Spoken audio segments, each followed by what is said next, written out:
All right, it's all recording. So Ark, you can go ahead and discuss about that. Perhaps I'm going to start with the pre-roll. As we were speaking a few weeks ago with Dr. Adriel, I agreed to what he said that we all need funds, we all need a lot of money because now we're losing our foreign job as a dentist and moving to another country. So there's a lot of fees, application, immigration, et cetera, et cetera. And we need really a lot of funds for living. So I feel like the best ticket is to go to Florida, and the Florida is the only state that does allow foreign dentists to just take 4 exams and get the license pretty quickly after that So as how, a dental Ark, hygienist. Ark, can you hear me?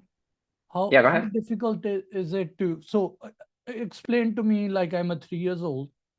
I'm asking you if I'm a foreign trained dentist and I want to get my license as a hygienist and I live in Ohio. I don't even live in Florida right now.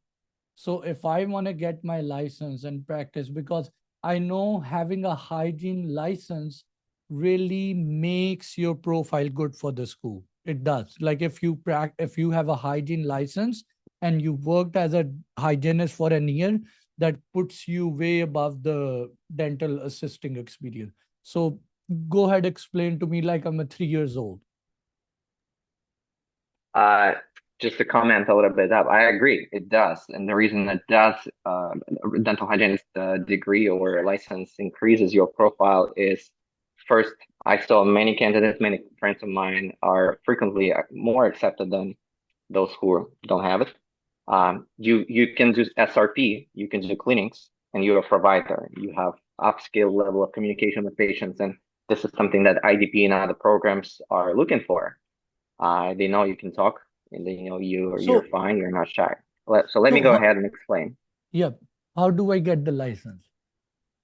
Thank you. First off, you take either IMBDE or you take a little bit cheaper exam and a little bit less extended, which is hygiene board, NBD HE. So before that, before you're allowed to take it, you need to do a few steps. Once you get to the United States, let's assume you're not in the US yet. You get your copies of diplomas, you get your original diploma, you bring it here, and you evaluate it through ece.org evaluation company. The same evaluation company that is mostly used for Cappid cycle, for Cappid application. You get your records, you get your replica, and your evaluation now is stored in ECE. Now you do go to the website of Florida Board of Dentistry. You find the general email and you email them politely your situation, who you are, and what steps to begin it. Once they review your email, they will reply to you with all the steps. And first thing, they're going to ask us, give you the list of documents or checkpoints that you need to do. One of the checkpoints is to fill in a little paper, a little application, and send it to them, describing who you are and what you are. So that's an application for the clearance. Along with that, for the clearance to be able to take hygiene exams. Um, Before that, along with that, I should say, you you take you send them your results of either it is IMBD exam or if you decided to take MBDHE, dental hygiene exam, you send those results. The results can be sent by you electronically through the website Dentin, right? American Dental Education. Um, so you have to assume that you have to prepare for either of two board exams, whichever you want, for at least 6 months, then pass it, wait for results, get them ready. Okay, now what we have? We have your you send results. We have the field letter. We also have to request the ECA.org to send them your evaluation. This is basically three main points you need to do. So, sorry, just to clarify it, you send your EC, you send your board exams, and the third one was a small personal statement. It's a paper application. I believe it's a couple of pages. Okay. That's fill in a form. So yeah. Here's the thing. When you're saying, if, for example, if somebody is applying to, is a foreign trained dentist applying for hygiene license, and I think anybody who's watching this, do think about if you live in Florida or nearby and you can become a hygienist. I think it's a pretty good deal. You make better money. Your application is better. And you, again, just as Ark said, you become a provider. So you're not an assistant, you're a provider now. So you kind of like your status is raised up. So just to quickly, so what you said, if I was a foreign trained dentist and I'm going to apply to Cappid, I would rather give INBD and pass it rather than giving two different exams. Like, I'm just thinking, why should I pay for a hygiene board exam once, and then later on when I apply for Cappid, I give a separate INBD. If I can prepare once and just give one exam that can do both the jobs, that would be a better, more efficient way to get things done. Correct me if I'm wrong, Ark. You are correct. And honestly, I had the same thinking. However, you will be so surprised how many people are not ready yet to get to Cappid cycle and get into dental programs, because we all know work here is so difficult. So they say, I'd rather take this exam that is a couple Easier. $100 cheaper. It's easier. Well, despite it's still a lot of information to learn, right? It's easier. And let me just get that income flow, right? Which is 2 times higher than dental assistant. What's an This way, average, sorry, what's an average pay salary for a hygienist in Florida right now, on average? very $50 to $60 an hour. That's still good. That's what in Ohio, on average, hygienists get $50 to $60. In Denver, you can make around 90, but the living cost is very high too in Denver. Yeah, absolutely. Um, So and then also, it really depends on the company of the employer. You're gonna find some may give you even join bonus, cash bonus. Go like ahead. Aspen and corporate. So do you have to give the practical exam after these things?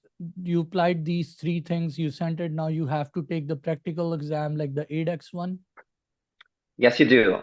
So once you apply it, and sometimes the Florida Dental Board is very slow on the answer, especially for the last year, surprisingly. Here's one trick in So this. they, Sorry. I'm sorry. go I'm ahead. cutting you off. When you guys are applying, if anybody is going to be applying for board like licensing, there are certain seasons when these boards are more busy. All right. So you want to do it while, for example, if you do it in May when all the dentist schools are graduating and you apply for any licensing, they take it longer. If you do it in December, there's nobody else applying, so they can answer you a little bit faster because they have limited employees. So go ahead, explain to this, and then we can move to the next questions that people have actually written down. So, and we can come back to this. So, yes, go ahead and explain the next step, please. I was gonna say, if they don't reply, if the dental board does not reply to your email, what I did is I ended up sending them physical mail, but all those papers that they requested, and that worked. So within a month, you get your clearance. What is clearance? Clearance is something that you need to go ahead and take now 3 exams. One of them is ADEX, practical exam on mannequin. Another one is what's called clinical computer exam, clinical dentistry. And the third one is a little bit tricky exam. It's Florida laws and rules in dentistry. They are separate exams. They're not taken in a single day. They could be taken in different facilities. They could be taken, very surprisingly, they could be taken in any state. Oh, as far as I know, in any state. So if you live in Massachusetts and you just arrived to the United States, you don't know anything, you want to move to Florida, you can still take all those exams theoretically in Massachusetts. I did it in Washington, D.C. area, That's both the good. exams. You are your own scheduler, right? So you decide where you can schedule. There are a few spots every month for these exams. The ADEX mannequin exam is easier to schedule. I'm sorry, more difficult to schedule. The spots are filling up. So you want to kind of focus on that first. Okay. Yep. So let me ask the candidates. Does anybody has more questions regarding this hygiene process in Florida? If you want to ask, because what we can do is there are a couple of comment messages that came in. We can touch those which people have asked and come back to this arc if that's fine. So does anybody has questions that you want to ask more? Okay. So Ark, here's a question. One of the doc asks, is it necessary to work as a dental assistant or do an MPH like a master's in public health before applying to dental school? Correct me if I'm wrong, Dr. Patel. That's the question you asked. So Ark, what's your answer on this? I can answer shortly and then continue with dental hygienist because I have not finished. Okay. No, no, and no. So, however, it's gonna increase your profile. Go And ahead. The reason I just want to make it, you can go ahead and explain the hygienist part, and I mhm. just want to keep their answers as well. I just want to keep it interactive. So go ahead. So now you schedule. So now, personally, I did not prepare for my ADEX mannequin exam. I only reviewed a couple of videos on YouTube of people who ever took it, and perhaps you want to take a look at my YouTube channel, Dental Diary, and you will see my feedback videos on all three of those exams. It's a boring, talkative videos, but some people like it and find useful. So the next exam, the next two exams, the laws and rules are about 63 questions, and it takes 1 hour and a half. You can schedule it in the same testing center that you go for TOEFL exam, English exam, and then another one, clinical dentistry, is about 100 questions, and again, it's about 1 hour and a half to 2 hours. And that one I found pretty easy. Many materials that you can start with, because in the chat, some people ask about the materials. Start with Quizlet. I think it's Quizlet.com. There could be mistakes, but you can also text me afterwards, and we can discuss how can I provide you some materials that I have been using or modifying, etc. Now you solve those three exams. Those three exams will appear on the website through which you've been registered. I think it is myedexexams.org or myedexam. Whatever.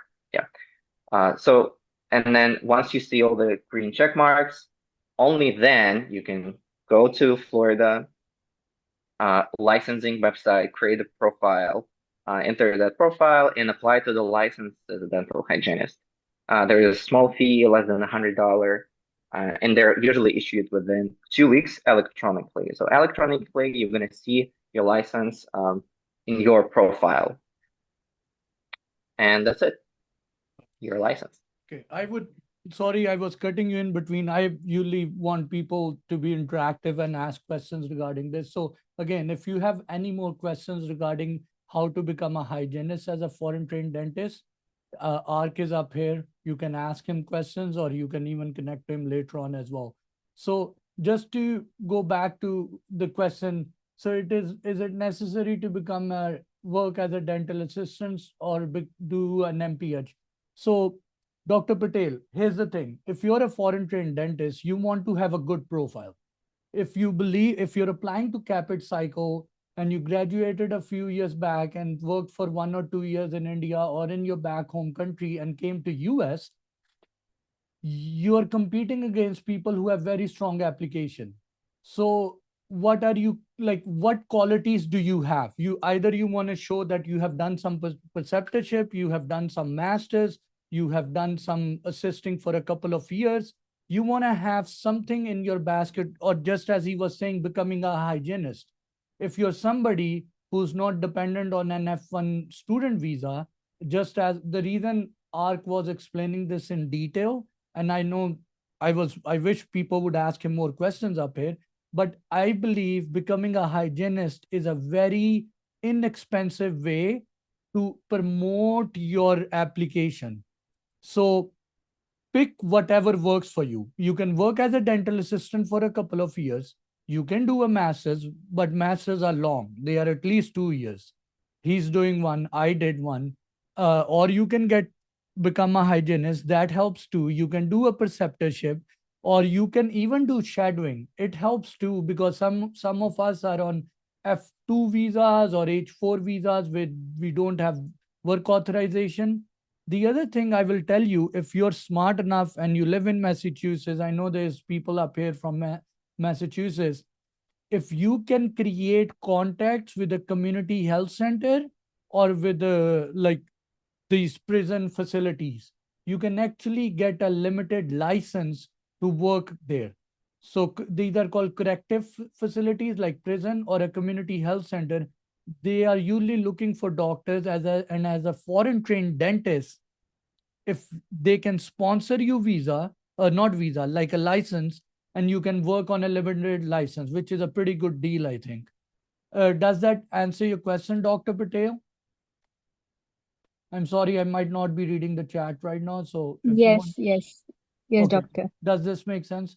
You want to add anything, Ark, if to what I said for her I question? would love to. Thank you for letting me. The reason I said no to both is that because there's a keyword necessary. I I know a lot of candidates who neither worked as a dental assistant or did MPH, and they still got in. However, it's recommended. Well, I recommend it to do both of things, especially if you're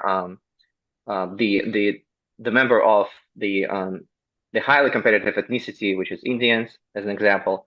Many Indians do MPH, and dental schools love American degrees, master's degrees, especially if you have 4.0 GPA in it, or you do your best. I believe, Adriel, you said that it's better to be hygienist versus assistant. I believe you should do both because the scope of the practice and functions are different. And actually, assistants are the ones who know more how to run the functions, how practice functions, what are the supplies, what are the many things you know But better here's my that thing. hygienist doesn't know and You doesn't have a touch. limited time. Here's the thing. We guys are Yeah. mostly in our 30s, or after we come after a certain age. I never did assisting. I personally felt like I had bills to pay and it wasn't paying enough. You know that most people know that when you're an assistant, you're paid like if you're lucky, you're getting paid around 20, but there are places which would even pay you 14, 15, or $16 in some states. So looking at from that aspect, that's what, but yeah, as a dental assistant, you learn a lot, but you get burned out. So if you can, as he's saying, you can do all of these. If it just depends on you. I never did dental assisting. I did a master's. If I would have gone back and did something different, it would be a hygiene license. But yeah, dental assisting can be gruesome. I feel it's one of the toughest job right now in the dentistry field. And after a couple of years, you get burned out unless you have a really good practice. I agree. It's stressful. Dentistry is a stressful field, especially for dental assistants. Um, So let's go on to the next question. You can tell us what's your thought on this. So one of the docs asked if this is okay to do a dental or non-dental volunteer work. Does it matter? And in addition to this, if someone reside in a small town with zero research work opportunity, then what should one do? Does I online would love, education? Yeah. Adriel, I would love you to tell your story because you worked with underserved population with the paperwork. Tell a little bit about that. So I was in a small town. Number one, they asked if you don't have research opportunity or something. I never had research in my application. Still don't have it. I got accepted to 4 and it worked. So I don't think research is a basic necessary. But if you're somebody who's not been in, like they want to see if you're academically inclined. Like I know people who graduated years ago, like in 2002, 2004, and they haven't went back to a school or an educational process.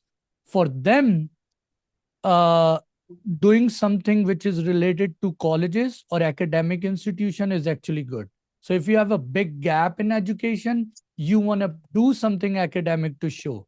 Now coming back to the non-dental and dental volunteer work, in when it comes to volunteer work, what I've observed in US, the organization matters. The dental or non-dental doesn't matter, but the organization matters.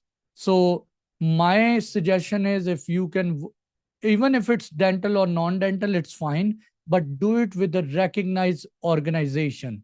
Like do it with Red Cross, do it with Mission of Mercy, something big. You don't want to just go and volunteer in your uh nearby temple and mosque, which is good, you can do it, but it's not similarly credited as you will do it with an organization that is throughout the US. Like Mission of Mercy is a favorite place for most dental schools. You want to add something, Ark, up here? I totally agree. It's just another question is, what if Mission of Mercy or any, high names are not approachable, are not there in your state where you live? You're not gonna just move to another state for them. So in this case, try your best, agreeing with Adriel, to catch on high names. Let's say if there are many more organizations, and you can do your own research, Googling on that. But it is also going to be nice if you join in your local facility of dental volunteering and be consistent with them. Volunteer for longer than versus catch on many different facilities. So it's better to stick to one. Answering the question, if it's better to do non-dental or dental, I would lean towards dental. However, the main point the dental schools want to know that you understand is uh, the what are the underserved population, what community healthcare issues this country has, and those are different groups, including minorities like economically unstable, LGBTQ+, veterans, you name it. I mean, and if you touch upon any of those, I think it's going to be wonderful to show in your profile. That's actually a very good point. I was just thinking about that. If you're gonna do it, just as he pointed out, if your town doesn't have Mission of Mercy, I personally used to travel to a different state to do it, but it's not feasible for everybody. But if you can't do it, then there are certain hot topics. I feel in US, every country has some social issues that are untouched, that everybody knows is an issue and nobody can fix it. For example, right now in US, you will see a lot of homeless community, whether in California or other part of US, are actually war veteran. These are people who actually went out, fought for the country, took a bullet or shot a bullet on somebody, and now came back and living as a homeless drug addict on the street. This is actually a miserable situation, to be honest. Even because when you come back in US and you see people enjoying so much liberty, so many resources, opportunity, and the people who were protecting you are actually suffering on the roads. And it's a big issue right now. Like in Ohio, the drug opioid crisis is a big issue. And I'm just stating one of them. Back in like about 20, 30 years ago, if you watch a movie called Philadelphia, Denzel Washington's movie, it's about HIV. When HIV broke out in US, it was mainly associated with homosexuals. It was uncontrolled. It was a very big issue. And that's when the government had to put in a lot of money to educate people, to educate medical providers, everybody regarding HIV. So there are certain hot topics inside US. And if you mention that you work with these people, it will show that you're an immigrant who's actually also concerned about the society. So working with war veterans. US Army or Air Force is one of them. You can work on opioid crisis. You can work with people who dealt with domestic violence, people who organizations that are working with HIV, organizations that working with homosexuals, working with racial minorities like African American, Native American population, or you can work with people who are refugees and immigrants. These are some very hot topics or very delicate issues in the United States that not many people are willing to work with. They can donate money, but they don't want to get their hands dirty. So as an immigrant, if you work with these people, that shows them that you're actually aware of the problem of US and they actually like you overall as an applicant. Does that make sense, Dr. Safar? Does that make sense? Absolutely. And I think you guided me on that matter as well. Okay. I'm gonna ask the next question was, I hope if Dr. Safar, if you have any questions, you can ask me too later on. But I hope that made sense. So the next question is, what about people who are on visitor visa? How can they make their profile better? Because we can't work as a DA in US. What do you think getting certified or for will enhance our profile? So here's a person who doesn't have, who's on a visit visa for a temporary time in, and a lot of Pakistanis actually come on visitor visa, come here and give their INBD and they have a couple of months. So what's your suggestion? What can they do? Some people would think that, hey, let me get some cash work as a dental assistant. And I would understand them. And many people, many offices do allow you to do that work. But your plan is personal. It depends if you're gonna stay in the country, somehow keeping your immigration status, and coming out from your temporary status, or you go back. So And most of these people I'm just sharing with you are coming from Pakistan. They are not going to stay here. They are on visit visa and they can't, they they would just come here for their INBD for 6 months and then go back. So in that kind of situation, a person who's not gonna change his visa status, like they can't change it, they're gonna just stay for 6 months and go back. What's your suggestion on what they can do? I think they should shadow. I never been Mhm. in this situation. What I did, I had been here for, temporarily for 6 months before I went back to Russia in 2016 for a couple of months. And then after that, I came back and immigrated finally. But what I did is I was focusing on, taking IMBDE. It used to be MBD Part 1 at that time. And uh, figuring out my immigration plan because your goal is really get faster to green card. The reason why it works for Cappid the way that many schools are accepting only, certain amount of schools accepting only permanent Oh, residents of this country. Ark, What would you suggest? I want to hear from you. here's the thing. I'll tell you something culturally different. So a lot of my friends, actually, a lot of Pakistanis who come here, there's, I'm just telling you, there are patrons. Like right now, like Russian candidates mostly come, Middle Eastern, they would apply for green card and then start applying.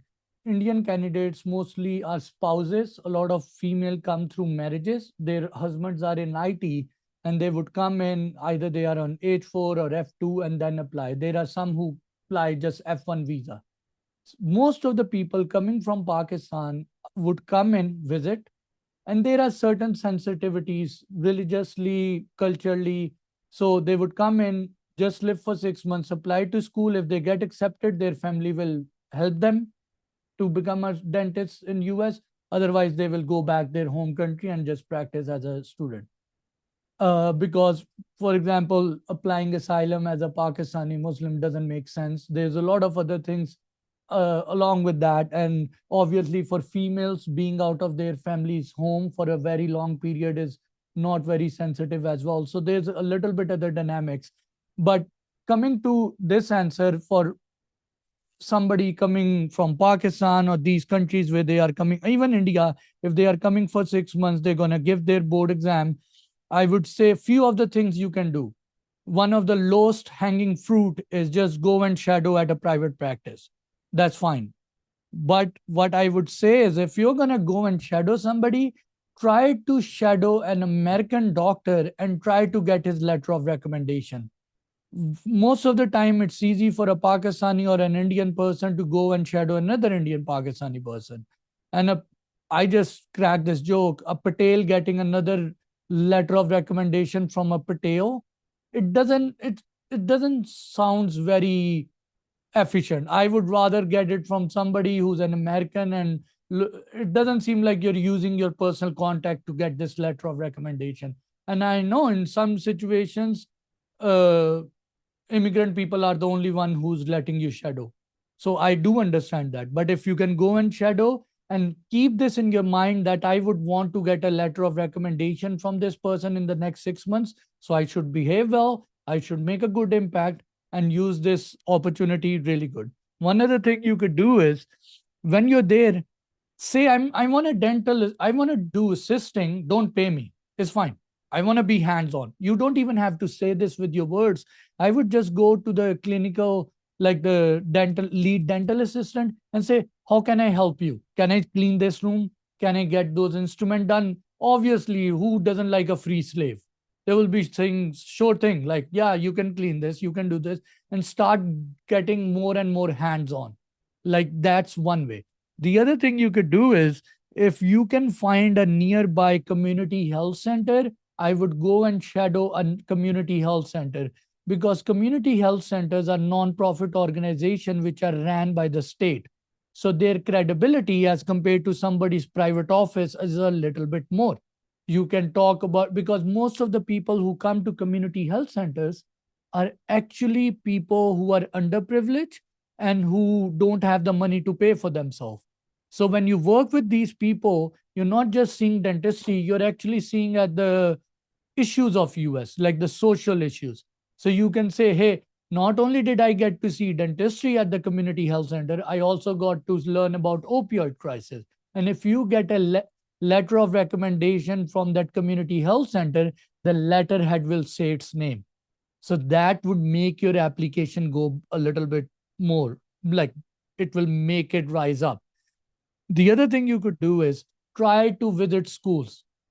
You might have to buy tickets, you might have to do preceptorship, you might have to look into visit dates, whatever it takes. Go and visit schools while you're here, because once you fly back to Pakistan or India, you can't visit Colorado, you can't visit Boston. So while you're there, try your best to go there, make contact, see the schools. So later on in your personal statement, you can write down, I got the opportunity to visit Boston University back in 2023, something like that. So that's the next thing you could do. And on top of it, if you can't do any of this, even going in like Google or search like a hospital nearby you who which has like a recognized hospital, like a proper hospital, not a clinic, and see if they have an oral surgery department, if they have a, just shadow the hospital as well, because even showing that you were shadowing or visiting a institution, it kind of, you can talk about HIPAA a little bit. This is not a very solid thing, but at least you would have more experiences to mention, because just to make it brief, you came for 3 months and you only shadowed one place. Now you don't have much stories to write in your personal statement or your interview. But if you've done community health center shadowing, or maybe there's an AGD program or GPR program nearby, go and shadow them. You want to talk about these different experiences, that during your 6 months you saw different aspect of US, and it has matured you or groomed you regarding the socio-economic issues that are in the dentistry and in the US. Does that make sense to you, Doc?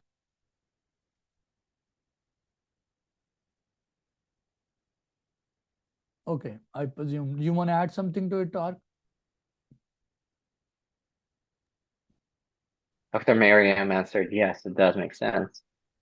I agree, and you guys can, if you have money to fly to attend preceptorships.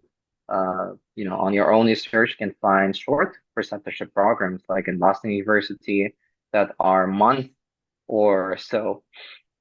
So I totally agree. I think the best way is just to shadow a clinic to understand the concepts of dentistry. If you are 100% sure that you're coming back, yes, you may do also more licensing steps like licensing for dental hygienist or taking certification for dental board assistant. So things like that. Okay. I think So I think the final decision is yours only. It's very personal. You have your own life in your hands. So if you want something personalized to build a plan for you, you can DM Dr. Adriel and he'll guide you. So here's a question for you, Ark. So one of the doc is asking, this is from the hygiene. So for the hygienist, everything that the doc is explaining is practicing in Florida. What about practicing in other states? Understood that the exam you can take is in every state. So I live in Connecticut and already emailed and called the Board of Hygiene and never got an answer. So what she's asking, universe like Florida has this loophole where you can become a hygienist as a foreign trained dentist. What about the other states? I love this question. I'm gonna take a minute explaining that. So first of all, specifically for Connecticut, Connecticut is the only state besides Florida that this year issued a bill trying to do the same thing for foreign trained dentists as Florida does. Bills in this country takes a long time to process and be active, so you never know when it's going to happen and your life will become easier. Yes, everything I explained was for Florida licensing. It's the only state that allows foreign trained dentists to get licensed and work in Florida, and other states. So the main source you're gonna look up on is the dental state website, dental board website of your state. And for some clients of mine, I suggest that even before you come to the United States, if you don't know what destination you're going to take, or if you're flexible, you would desire to move to another state to get more money, learn about that state, learn about licensing of dental hygienists in the state. The first source is their documentation, their PDF files that they have. However, sometimes they're not updated, and even sometimes, and this is the issue that I personally encountered trying to get licensed, move my dental hygienist license from Florida state to Maryland, where my wife, my family is, and to DC, and you have to still email them or call the board of that certain state to make sure everything is written on their website is correct, because they may not be. Even if you feel like it is, it may not be. This is something I encountered. And then you're going to take steps from them. Some states are requiring you to work in Florida for certain, and it could be different amount of years. Get references, get letters from your employer in Florida. And then this way you can transfer your license. Some states do not ask for that. So you want to really double check with those states what are specific requirements. And this is very, very important because it's your life, you plan it, you can move, you cannot move, etc. So let me reread your question. I was gonna add Uh, something meanwhile. Can I? Go ahead. She mentioned that she emailed University of not university, but the State Board of Connecticut, and they haven't replied. One of the things early on, I would tell everybody, if you dealt with Department of Homeland Security or USCIS, one thing remember, as an immigrant or as a somebody who's coming from outside, always remember nobody owns us a reply up here. These boards, these systems, if they don't reply you, it's very common of them. And it's not that these people are jerks, it's that I can now understand sometimes you get like 30 emails a day, and if one or two people get overlooked, it's fine. Who cares? So if they are not replying you, couple of things. What you can do is make sure you write your emails very briefly. It should be very professional and it should be time respectful of their time. The second thing is, if they are not replying, call them. Try to call them. If they don't even pick up that, you can leave a voice message. Have to be precise. The other thing is, look for contacts. Talk to other hygienists. There are a hygiene board president or these kind of things in every state. Talk to them. But your communication will matters a lot. You don't want to annoy people. And as he was mentioning, if the bill has passed, maybe you might be the lucky one, because one of the things I've learned, like US has a lot of loopholes state to state. Like Ohio will give you, I asked Ohio if I can get an FDA license when I was not a dentist. And they said, no, to become an FDA in Ohio, you have to go through 2 years of FDA school and then get an FDA license. I was like, screw you, I don't have that much time. Explain what Because AFDA is. FDA is auxiliary dentist, well, auxiliary FDA. What was it? It's a dental assistant who can do fillings. It's a auxiliary added functional dental assistant, something like that. I don't remember exactly, but in some state it's called ADA. Some places it's called FDA. It's a dental assistant who's licensed to do fillings. In Indiana, you don't even have to, like, I can do it even as a dental assistant. So what I'm saying, Yeah. these states are very, their laws are very malleable depending on being at the right time at the right place. And the other thing about this Connecticut person is that if Massachusetts is close to you, if I was you, I would try to make contacts and find a limited license opportunity. Go and volunteer at a community health center, create contacts, because you will get paid better, you will get more experience. And if you tell dental schools, I've already worked as a dentist on a limited license, as an applicant, you're much more stronger if it's feasible for you. Totally agree. I know a couple of candidates who went that route. Yeah, but you have to be there physically and make connections, perhaps volunteer, just like Adriel said. I know that not many people here will be chasing for extended restorative function of dental assistant, but besides Indiana and Ohio, as you said, it's state of Washington. I don't have the full list, but you guys can do your own research. Colorado had some, yeah, this varies from state to state. One other thing I was gonna say is, this sounds a little bit hocus pocus, but the point is that everybody's situation is gonna be different. I moved from Philadelphia after doing my master's in Ohio, working in a totally non-clinical work. Like, I was very distant from dentistry while working in the nonprofit. Sometimes everybody is different. Their family situation is different, because the next question one of the person asks is it necessary to work like a hygienist, or is it enough to just pass the exam? Well, there is no one way to get accepted to dental school. I was told by a lot of people, because you don't have a dental assisting experience, your chances of getting accepted to a dental school is very, very low, which is true. And I can understand, if you want to get accepted to a dental school, do dental assisting or work in a clinic, because life gets easier.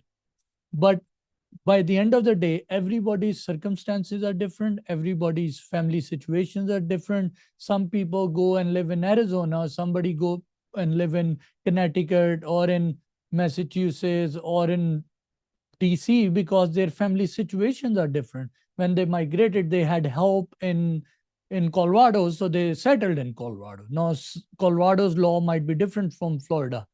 So things can be different. Not everybody has to become a hygienist. I never became a hygienist. And the point is, there are different ways. Everybody has to pass INBD. Everybody has to do TOEFL.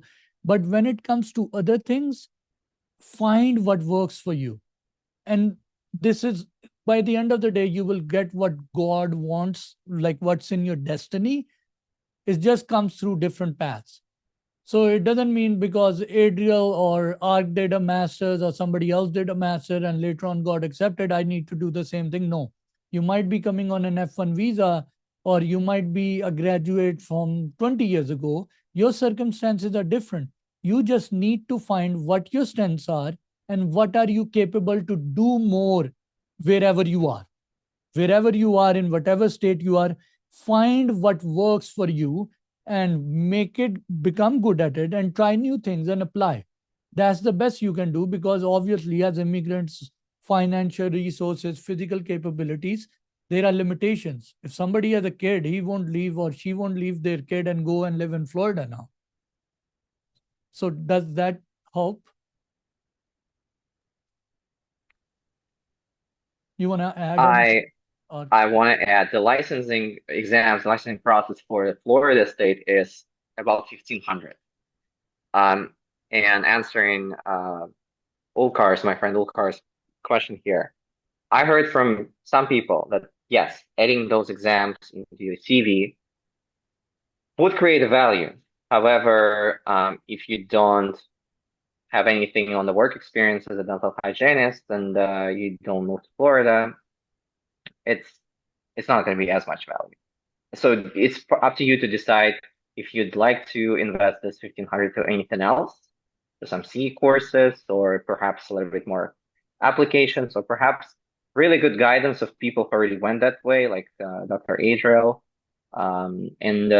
Yeah, you should do that. Also, Dr.Adriel, I want to say you're correct. People are getting guidance from different places. They're their own decision makers, as a bottom line.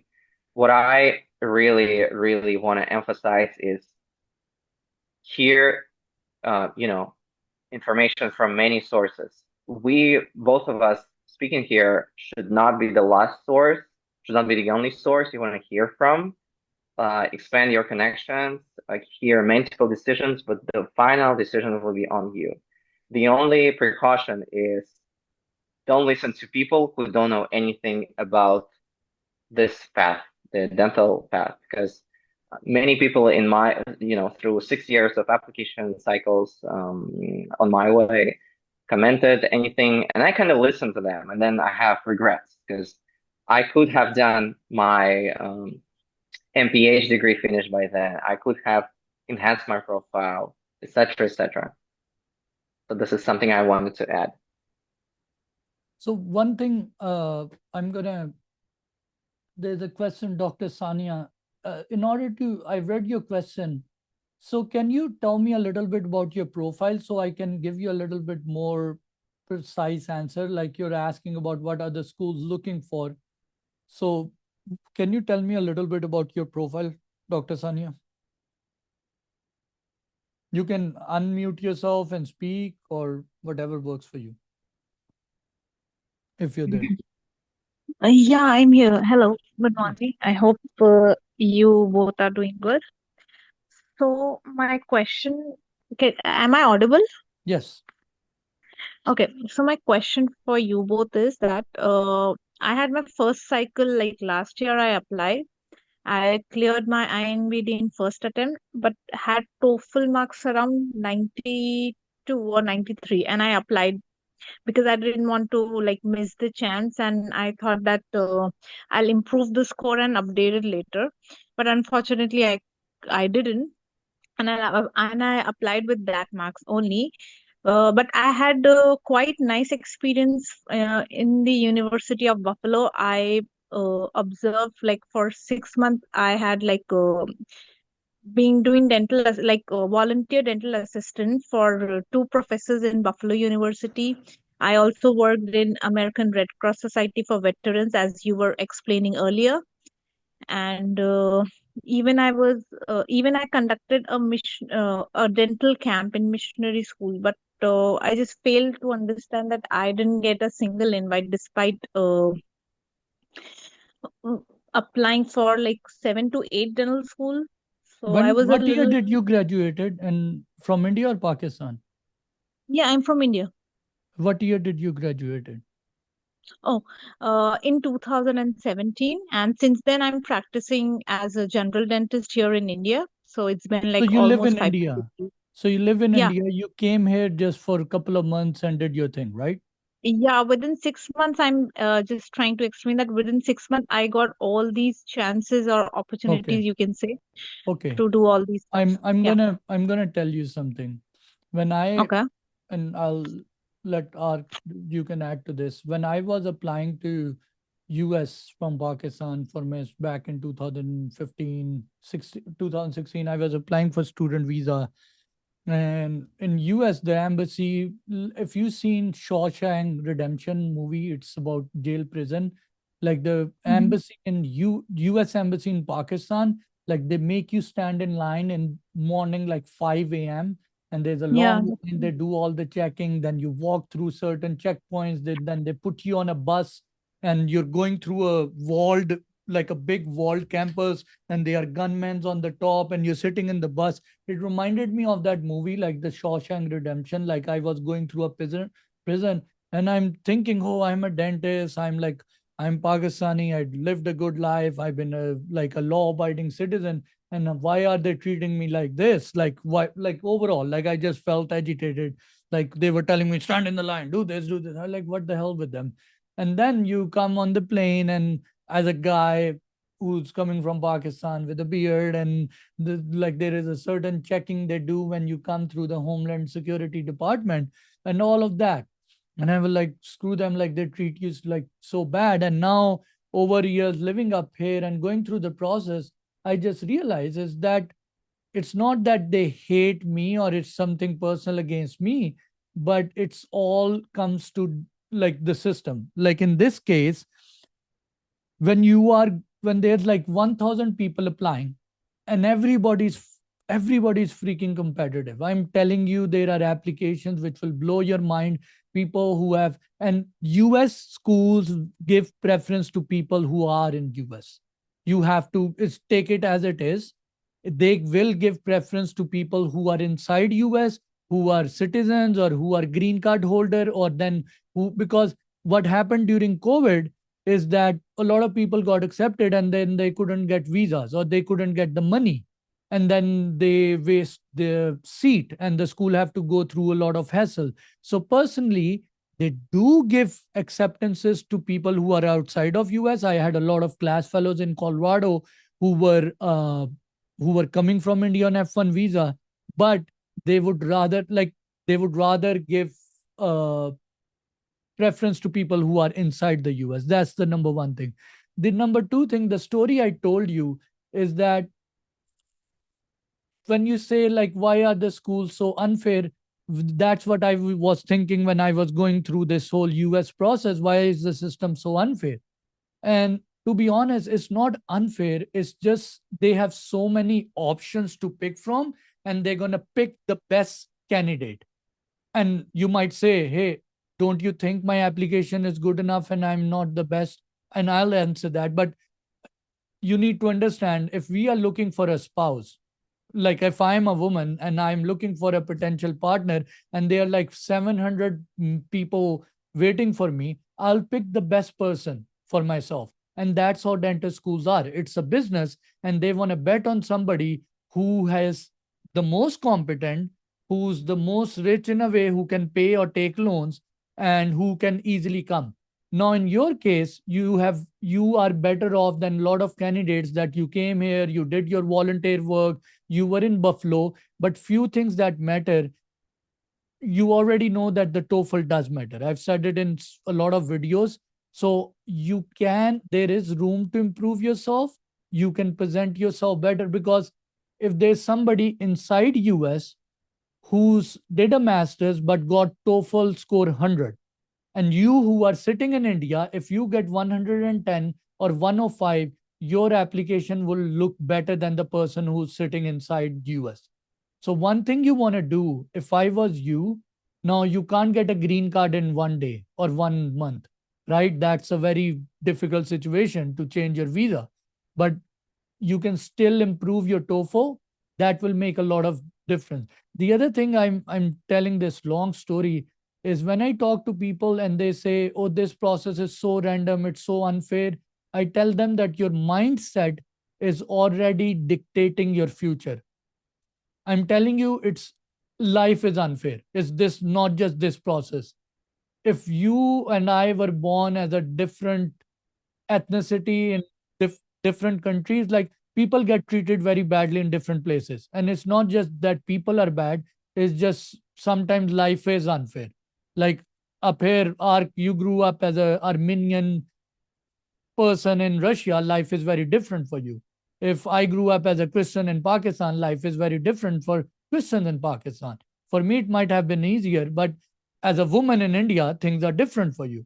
So, the thing I want to tell you is stop thinking that the system is unfair. Because if you start thinking like this, more negativity will come towards you. Now, what we can look at your application is you have done certain things which are very good. You went to Buffalo, you stayed there for 6 months, you got a letter of recommendation from there. What would matter is your TOEFL if you can improve. And the second thing is your personal statement. One thing I feel is mostly overlooked by people who are outside of US is importance of personal statement. They think personal statement is just a story that I'm going to write and send it. But from a US school's perspective, after your exams and your scores, one of the most important thing they are looking in a human being is their individuality and their story, who you are and where you're coming from. And your ability to write or present your story in a unique way is very important, because 80% of candidates who are applying in this uh, process are Indians. And out of those 80%, 90% are women. So you're actually the majority chunk. So for them, every female who's applying from India has a similar story. Now you want to stand out. And one of the way you can stand out is your TOEFL score and your shadowing that you did in Buffalo, the letter of recommendation you got. But in addition to that, your personal statement will matter a lot along with that. The next thing you can do, just like you went to Buffalo, you want to apply, you want to try to email other schools, see opportunity if you can go and visit them in future as well. Even if you don't go, emailing them makes them remember your name. The other thing I'll tell you is your attitude towards the process, towards life will matter a lot. I'm just telling you, if you went to Buffalo and you were there for 6 months, if I would say if you do this again, you want to have a very positive attitude that will attract things towards you. One of the things I keep reading these days is I run after things and there is a certain limitation to my willpower and my strength. I burn myself out. There's so much to do in US, so much to do when you're in your 30s and you're not 25 years old anymore. And I keep reading this, that after a certain times you need to learn to attract things towards you rather than running towards them. And one of the key things that attracts things towards you is your attitude or being positive about them. And I feel this is the core. Like, I know this seems like a very small thing, but I can tell you, if God is supposed to make you very successful, he can even make you successful in India. Success doesn't mean it only comes in US through dentistry. I tell this to everybody because I've seen dentists very miserable in drug addiction, in lawsuits after doing DDS. People who quit dentistry within 5 years after doing DDS. So, first of all, is you want to take this thing as a positive journey, because even after getting a DDS, I'm sitting right in front of you. Life is not very easy. I'm just telling you. I tell this to everybody. And I'm sorry for the long speech, but uh, Ark, you want to add something? Or Doc, you want to ask something more? If I was unclear, and take my words as a constructive feedback. This is something I would also tell a younger self of mine. Dr. Omrani, do you have any other question additionally?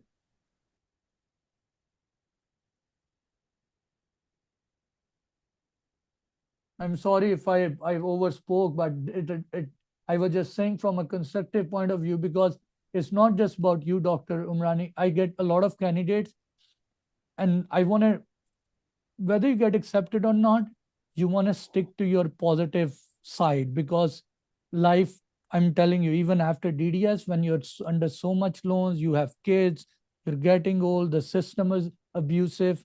One thing that really helps you is being positive. Thank you so much. It was a really beautiful and detailed explanation, and actually, it's gonna help me personally as well as professionally. I will mark your words and keep in mind. But Yeah, the system is you have seamless. very Yeah. good opportunity. You went there for 6 months. One thing is your TOEFL. Your TOEFL can bypass people who are sitting in US.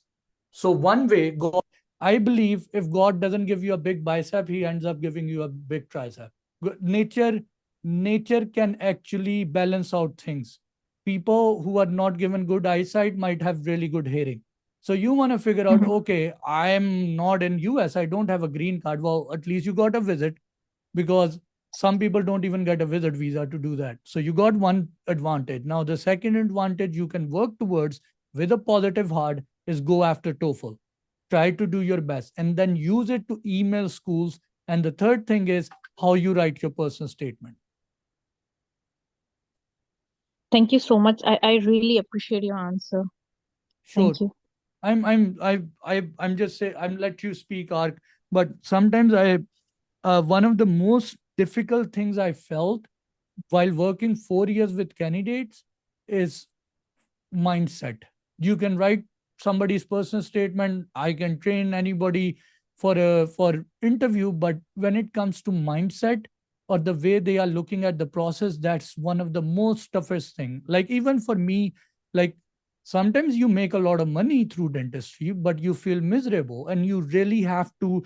The reason I'm saying this because all of you in future will deal with this when you have done DDS. You're making money, but you're so much burnt out, you're stressed out, you don't know where you are and what you're going to do. And one of the key things you want to do is still be positive, because the problems you have, somebody would be dying to have that problems. And I have to tell myself every day that, okay, you don't feel very good right now, but remember, 4 years ago you would be dying to be in this problem. So endorse it, be grateful to God, and just go forward from there. That's one of the most important thing you can do. The other thing I've seen, I get, I'm saying this because somebody might be watching this recording.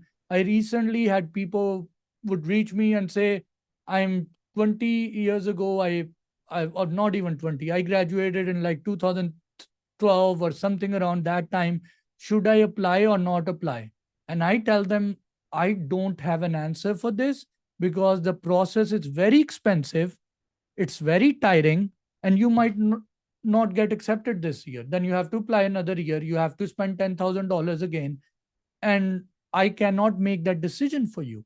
I can help you after you make your decision. You're the one who's, it's just like whether R should have migrated to US or not, that should be his own personal decision, because US is going to be so brutal, is going to be so harsh, that if I make him migrate later on, he's going to curse me. So a lot of people would reach out to me, say, hey, should I do it? And I'm like, I don't know that. I'm not playing God up here. It's for you and your family and your situation to decide that it's your inner calling to pursue dentistry in US. You might be just a hygienist or a dental assistant without loan, have a good life. It's fine. It's because once you go under, one thing I'll tell you guys, once you go under loan, life changes. You have to freaking wake up every day, and no matter how miserable you're feeling, you have to go and work, because you have a stupid loan on your head now. Right now you can still say screw dentistry, tomorrow I'm going to become something else, just pay my bills and live. You can do it, but not with another $500,000 loan on you. So that's something I tell people beforehand, that that's a decision you need to make, and you need to analyze your family situation and your physical capacity as well. Totally, totally. Um, I admire so many Indians, and as a non-Indian, I took years to understand how difficult it is for you, how much more you guys do to get accepted, because you're so competitive, and it's just I started learning on you. I decided to take my MPH degree. I'm gonna finish that up within a year, and I think I totally understand that we're human beings, right? And we have feelings, and we have total right to be thinking that it is unfair to be frustrated, to be angry, to be cheerful on our accomplishments, etc. And I really love all the videos that Dr. Adriel puts on YouTube, where he almost in every he discusses that a little bit of topic of setting your mind up, and maybe a little bit after I talk, Dr. Adriel, I want you to share what books do you read, what materials do you read on that. But I admire that you found a way to get into a dental school as a shadower, as a dental, it could be dental assisting, any other work, even simple work, or perhaps it could be research, but it doesn't happen often to be connected through the research in a dental school. So this is something that really going to set the memorize your name. Another thing I want to say is that obtain, just like Dr. Adriel said, obtain your legally permanent status. This way you're not only within the US, but you also set in your profile of Cappid or whatever profile you applying. Perhaps it's the ADA Pass profile, that you are here legally, because there is a question on that in the profile. Some people, I was surprised, no, some people are, well, most of the people are limited in funds, so they have limited amount of applications they can send, because every application spiking up in the price year by year. And they find that strategy, they set the strategy how they apply. And some people look for programs that have more number of seats, and perhaps if they're lucky, no bench test.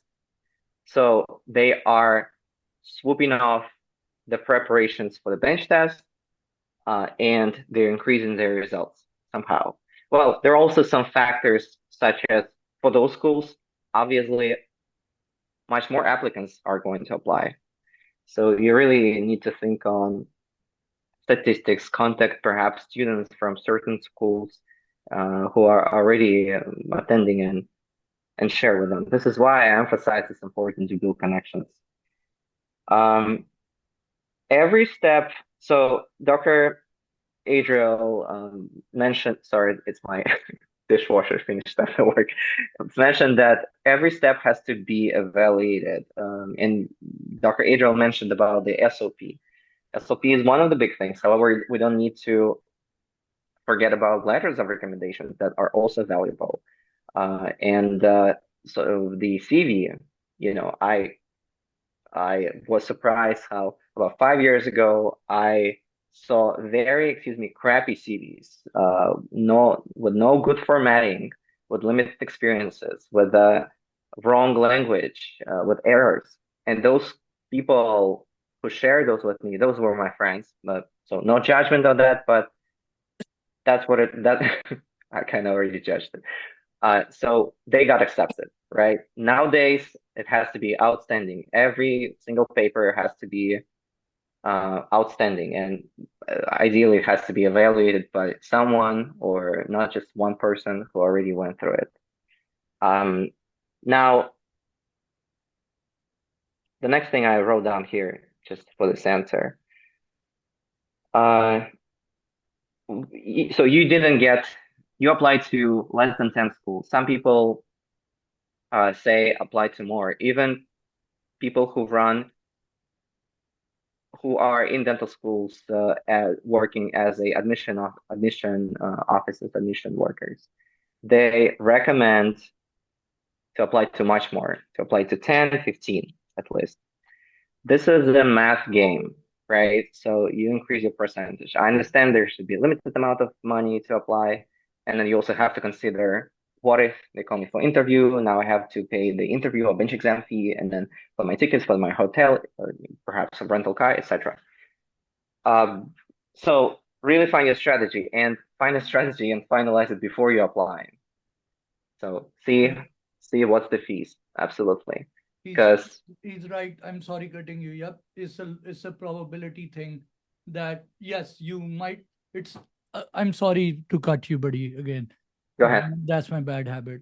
My mom should have slapped me when I was younger about this. But the point is, I'm saying he's right. The thing is saying probability matters a lot. The reason I cut you, I've heard somebody, a lot of time people would say online that this is a random process. And I personally think nothing is random in life. I'm somebody who doesn't believe in you only live once and randomness. I think there's always a bigger purpose of God whenever something is happening. There are bigger dynamics. So even saying that anything in the universe is done on just a random perspective, I don't agree with that perspective. I think there are certain algorithms, patterns behind the curtains. We as humans might not be capable to see all of them, but when it comes to Cappid, I'm personally telling you, TOEFL is one of the cheapest way to cut off competition. Now, what he was saying, applying to more schools with more seats will make your situation better. Now, for somebody like Ark, who's an Armenian Russian, there are less Russians applying, and then there are less Armenian Russians. But somebody who's an Indian, their competition is more, especially as a female. I'm just telling you, Dr. Sania, that up here in US, 80% of the candidates reach out to me are Indian female for help, and they have very similar profiles right now. So it's kind of like you're competing more in a homogeneous group, and then you have to do more to get out of that. And you realize that after a certain level of hard work, you can easily stand out. Like you will get there, but it just requires some brutal like journey you go through. That's just part of life. Go ahead. Thank you, Doctor. One last thing I wanted to add is you really need someone to review the steps. And as I was listening to you, Doctor, you said that, hey, no one called you. So something was wrong on the initial step of your application, right? And Adriel gave a lot of feedback on that already. And that's the issue of the most, because the least gets actually into the interviewing process. So the chance nowadays is to get accepted is anywhere between 1 to 2%. And this chance is going to increase. And somebody else actually asked about the question. Sorry to kind of switch the topic. What should you do, or maybe, oh yeah, it was actually you, Dr. Umrani. What should we do? Just keep on applying cycle over cycle? No. So boosted your profile somehow. We already spoke on it. There are many different ways: preceptorships, shadowing, volunteering, etc.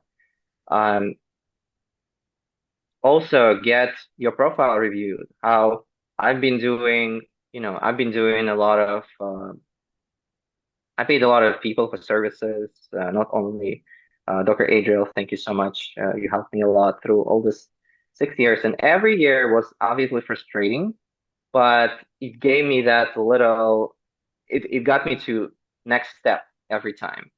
So I used to fail interviews, I used to fail bench tests, but every time I did it better. The question to crack is how to do it with the first attempt, or the sooner the better. So this is something I wanted to add. Dr.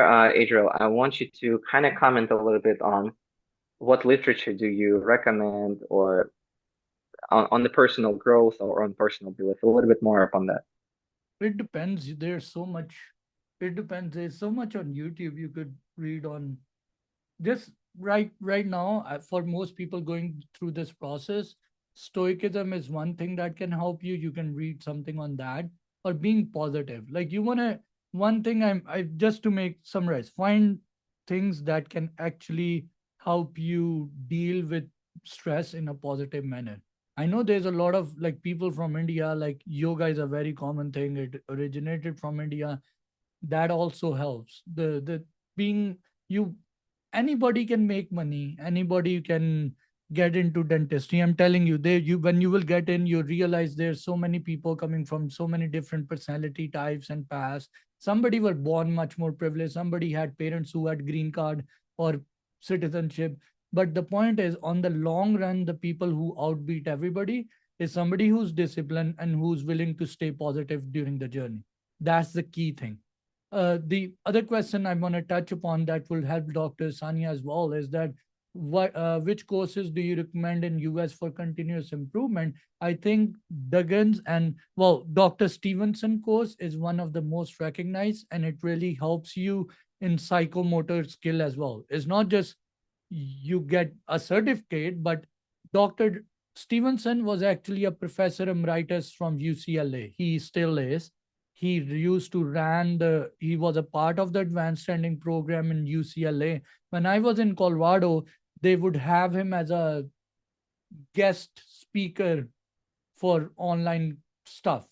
So he's pretty much recognized. He's not somebody just random person doing YouTube stuff. He's pretty recognized in the academic world because he comes from a lineage of GV Black.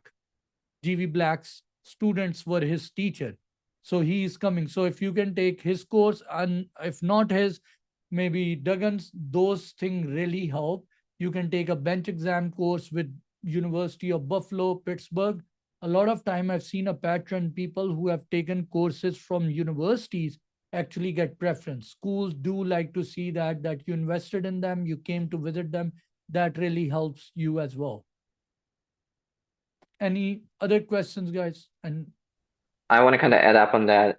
So Dr. Duggan courses are a little bit cheaper, and there are always free sources you want to start with. Is both of those doctors' YouTube channels, and Dr. Duggan is going to retire in about 4 years. I've heard he is not teaching anymore himself. He had like people who who's now teaching for him. So I'm gonna answer very shortly because I've been taking his course twice, 5 years ago and this summer to refresh. He opened another practice, but his previous practice is just in the next town in his old location. I'm talking about the practice for education of bench test, those courses. And the practice was purchased, or I should say inherited, by far part of his family. And yes, many people get confused that they go into the old location. You want to go to his website, Duggan Oral Design. Because more you can find in my video. I did an interview video this summer. I put it on my YouTube channel. Who did you interview? Dr. Duggan.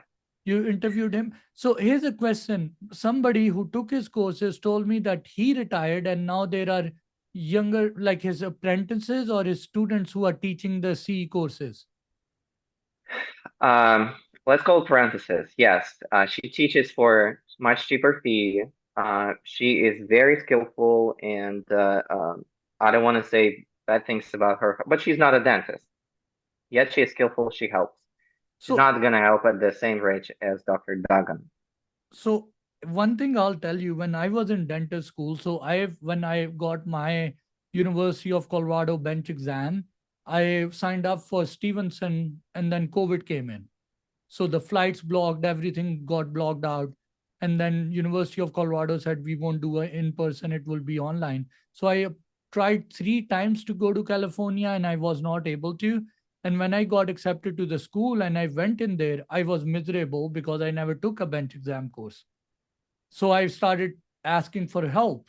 And one of the things I've learned, like the best bench prep skills overall, like restorative skills I saw in my classmates were coming from Stevenson. There were people from Duggan's as well, but people who were like Steven, I know Dr. Duggan is good as well, but looking at people who got training from Stevenson was at a whole different level. Like I don't know, I could be wrong, but I'm a much more big advocate of Dr. Stevenson when it comes to skill set. I guess that's why he's a little bit more expensive. And yeah, because he's an academic too. The other thing is his certifications, like he's much more renowned in the academic universities as well. Like they know, like my program director, Dr. Elizabeth Town, and her husband knew Dr. Stevenson by first name. Like they were kind of like acquaintances because they've been colleagues for so long. So that's also one other thing. let's say Sounds if good. I also somebody want to continue answering this question, which courses you recommend to attend in USA for continuous improvement. Now, you talked about those two cases. There are also courses. There are also courses in dental schools, such as the famous one in Buffalo. Uh, I heard that some schools, like Iowa or Buffalo, if you take their bench, they are grading you a little bit more and have higher chance of getting an interview with them. Um, don't count me on any other schools. I know only about those two. So I think Pittsburgh too. I think Pittsburgh has a bench exam course. it may. However, I don't know if your chances increase if you take that preparation course. I know only about those two schools. What I want to discuss is touch upon is what courses not to take as a continuous education. Don't take continuous education of 1 day or 2 days. That especially is not touching on the curriculum of the program you're applying to. If you're applying to IDP, you can open their curriculum. It's a general dentistry. You're obviously not gonna. I'm just saying. I'm not prepared for this But question, but you're not gonna place implants. So don't take courses for but implants. Ark, here's a question. Yep. If somebody doesn't have any C courses, but at least he took one on implant or bone grafting, it shows at least he's done something as compared to nothing, even if it's an online Colgate C course. Yes, and if you don't have, if you cannot take for some reason, whether it is you're rushing to apply or you don't have funds to take another course, that would be something more longitudinal, longer, then apply with that. However, there are limited amount of space in your CV, right? And you wanted to strike with the first lines. So you want to put there courses that more valuable, has more weight. So for that reason, I don't recommend any online, very not practical and very short courses to add there. Those are fillers. Even the school knows you didn't have time. You just did something online, turned it on, and left the chair. That's how they are. And you can read the question, Ark. You can answer that, please. Which one exactly? I'm saying in general. It's up to you personally which continuous education course to take. To make it But simple, just as yeah, he was saying, just make it simple. Try, if you can afford, take Duggins or Stevenson. If not, take more restorative, pros related hands-on courses if you can. If you can't even do that and it's difficult for you to take hands-on, take more courses which are taught in the DDS curriculum, which is mostly PROST, is regarding restorative crown. Okay, if most of the time what they will ask you in a bench exam will be crown preps, will be class 2s, will be composite, will be amalgam, will be class 3s, will be different kind of crowns. So even if you take any courses or C courses regarding those things, that will keep you much more safer. But no education is wrong for you by the end of the day.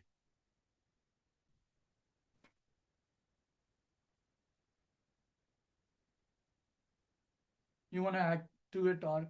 And if anybody has other questions, you can ask us. I'm going to stop the recording after this, and you guys can then ask me any other questions or ask us any other questions you have. But Ark, you want to add something? I want to read the previously asked questions in the chat. So while you do that, meanwhile, anybody has any other question? Okay, I can stop the recording. So if anybody wants to ask anything which they were not comfortable asking before, they can. All right.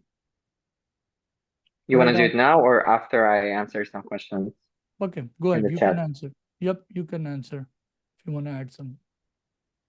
People ask about co-signing, the process of financials.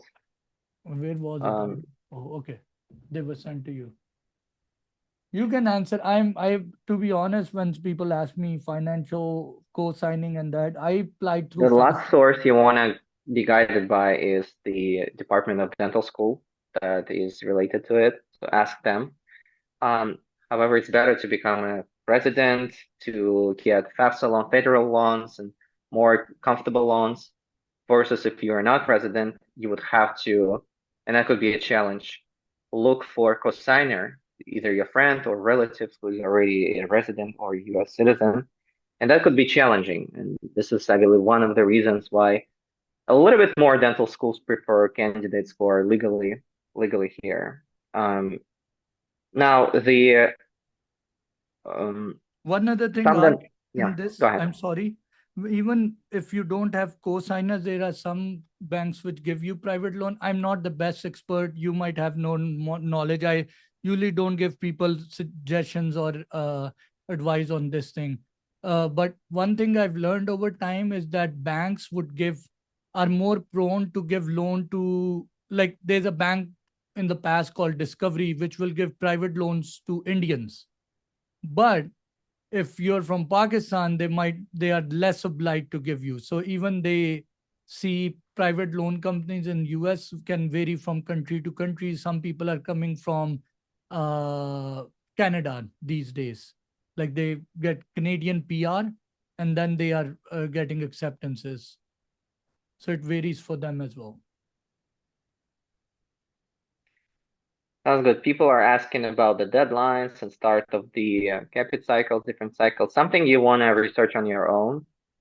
Use ADA Cappid, ADA Pass, match websites. It really depends on the programs you are aiming for. I'm trying to find this question. So while you guys, we're gonna wrap up our main questions and think about what private questions when the recording stops, you're gonna ask. One recent question was, what are you able to pay off that loan? Yeah, I've made several videos on that. I can share that in the group later on, but it totally depends on you, how your finance. See, this is a very different. There are dentists who make 130 per year. There are dentists who make 500,000. There are dentists who make 400,000, and then there are business owners that make more than million. And it depends on how much loan you come out with, how you live, what kind of apartment you take, but yes, it's doable. But that's a whole different aspect of life, which is called financial planning and how you pay off loans. Yes, loans can be paid off, but you have to plan them accordingly. I made several videos on that and I'll try to share that later on too. To briefly answer, yes, you can pay them off. A friend of mine asked a question: do schools prefer candidates with master's degree? What do you think, Adriel? They prefer what, sorry? Candidates with master degree in the United States. Well, again, it's going back to the first question we answered. If Colorado takes 40 people, they don't take everybody with a master's. They take some people who have masters, some people who are hygienists, some people who were prosthodontists or specialists back home in India, Venezuela, from these countries. So it depends on what you did. Some people with a lot of dental assisting. So everybody, it's a mixture. If you don't have anything and you're done masters like me, it gives you a advantage. So you doing masters is good, but can you get accepted without the masters? Yes, I have a friend who got accepted with preceptorships. And then another question, and I'll take a minute of break. You can answer this one. Is there universities without physically presented interview? And while you can be interviewed from overseas? Well, right now, if I was you, I would be mentally prepared to give interviews in person. The just You don't have a choice at this, and it's kind of like, if I'm thinking about moving to US or Canada or England, and I'm thinking, oh, I want to go and move to US or Canada where I can just speak Urdu or Punjabi. Well, I might not get that opportunity. Like, you don't have options. If you get an invite, they might ask you to come in person. You have to come in person. So you should be mentally prepared for that. The chances, especially after COVID, COVID has done, most interview are being done in person. So there's a high chance of interview being in person. And I think you should be mentally prepared for that. All right. Any other question, guys?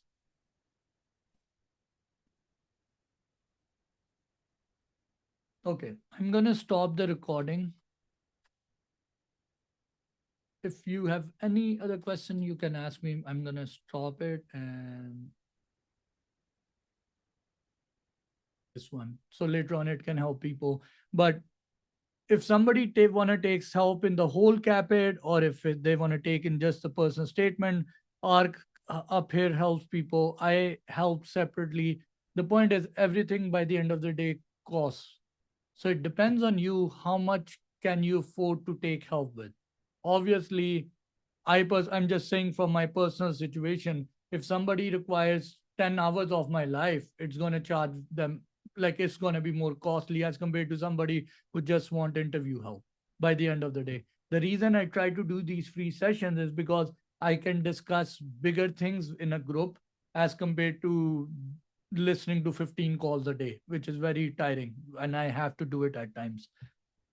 But it totally depends on you how much you're willing to invest on it and how much you can go in. Like when it comes to bench exam, Stevenson is more expensive. If you can afford it, do it. So it totally depends on you. The other question somebody asked is, if we have an upcoming interview, what should we do? Well, there are a lot of free YouTube content, including mine. Other people have posted to start watching them, start building an understanding of what the dentist schools are looking for, what they are doing. And after that, start working on your answers, building on them, start practicing in front of the mirror, in front of the camera, see how your communication is. And from there, if you feel like, okay, no, I need more help, and then you can get paid professional help. I do that.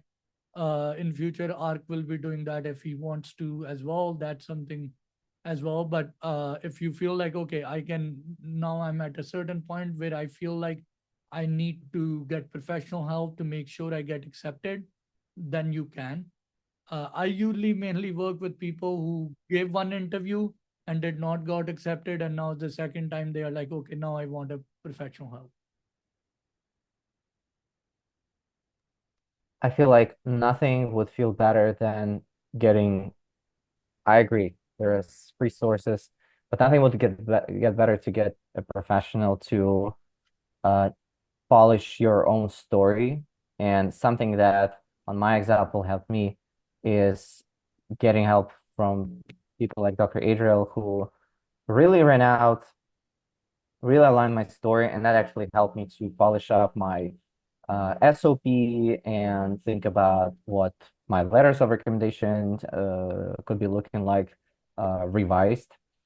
And I feel like individually, you really have to take that road individually, and then think about how you're going to connect your profile, whether it is your SOP or interview answers telling you about yourself, your personal goals, because everything is connected. Consider professional help. Oh, Taha, Dr. Taha up here. Sorry, did you had to say anything else, Ark? No, let's move on with Okay. questions. So, Dr. Taha, you're here. Like a lot, he's from Pakistan and he's a younger brother to me. So, few of the things you joined later. So, if you have any question, you can ask me. But one of the things I'll tell you about interview, if you remember, Ark, when we talked, most of the time when I'm preparing people for interview, I tell them, here, Dr. Safa has worked with me, Dr. Topi has worked with me. I tell people interviews are a theater, it's a drama. Nobody can actually understand and know who you exactly are in 30 minutes. And if I try to tell somebody who I am in 30 minutes, I'm just going to confuse them and everything's going to blow apart. So, what I tell people by the end of the day, you have to present a face that they are looking for. The dentist schools are looking for an ideal student, somebody who's a very good student, who's very malleable, who's very flexible, and who's willing to follow orders as they give them. That's what they are looking for. So I tell people by the end of the day, you want to show them what they are looking for so you get your acceptance. Because if you start to explain everything, they can't understand how a dentist or how a specialist live in Russia or Pakistan or India or Armenia, and they will get confused. So don't go into details that will just confuse them, because Americans by the end of the day look at the world from the lens of Netflix. Whatever they see in Netflix happens in Middle East, they think this is how Middle East is. But that's not how it is, right? So you want to understand that perspective. And when I used to tell people this, that show them a face that they are looking for, I kept thinking, am I telling people to lie up there? But then I realized, I was thinking about this, am I giving a wrong advice to people? But it did work. Like, people get accepted when they understand this. But I learned this, there is actually a identity shift. You need to understand, in order to get accepted, in order to get accepted or be successful, there is a certain identity shift you need to endorse in your life. The present me can't be a billionaire, but I know there will be a higher self of me which will go through certain sufferings and difficulties or certain processes in life, and will change and eventually get where he wants to be. I'm just saying, being a billionaire is not on top of my list. But when I was applying to schools, I feel God gives you at the right time and at the right place. You have to reach there. And one of the key things you can start doing when you're preparing people, and what I realized, what I was trying to do with people, is try to create a personality shift in them. I take your story and I try to present it in a way and give it to you. And I ask you to present your personality from a different angle. You want to start saying your story in a way that sounds more audible to the American ear and sounds more professional. And it seems your personality changes. One of the things that really help people is writing down your answers. Once you write, tell me about yourself, and you write your story, it allows you to see yourself from a different angle. And I think that change of personality gives you a very positive confidence in you and allows you to track things towards you. So it's a different way to look at a interview preparation, but I think it's kind of like writing a narrative of your life, who you are, and why should you get this? Why do you deserve what you're asking for? That is a very important thing you need to know before you go in for an interview.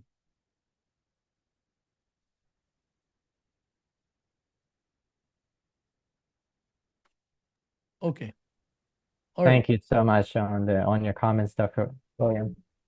So Any- now you guys can turn on or raise your hand or go ahead. I can, if anybody has any other question, Taha, do you have any question, Dr. Zahir?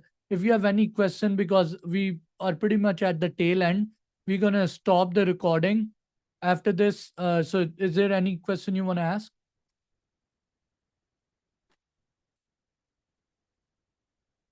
Okay, I'm going to stop the recording. If